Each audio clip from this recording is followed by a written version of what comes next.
ನೆಲೆಸಿದ ಸ್ವಾಮಿ ರಾಚೋಟಿ ವೀರನಾದೆ. ಕಲ್ಲು ಅಣಿಯಲಿ ನೆಲೆಸಿದ ವೀರ ಅಣಿವೀರ ಭದ್ರನಾದೆ. ಬನದ ಹುಟ್ಟಿನಲ್ಲಿ ನೆಲೆಸಿದ ಭದ್ರ ಬನದೇಶ್ವರ ನೀನಾದೆ. ಜಯ ಜಯ ವೀರೇಶ ಜಗದ ಜಗದೀಶ, ಶಿವನ ಜಡೆಯಲಿ ಜನಿಸಿ ಬಂದೆ ನೀ ವೀರೇಶ.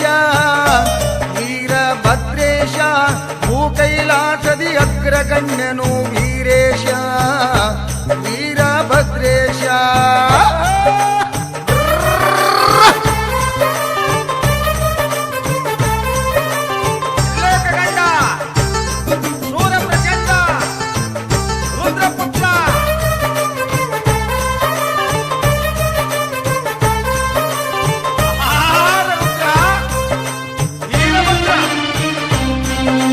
ಹಲಕರ್ಟಿ ಚಾಂಗ್ಲೇರಿ ಪುಣ್ಯ ಕ್ಷೇತ್ರದಿ ಮಹಿಮೆ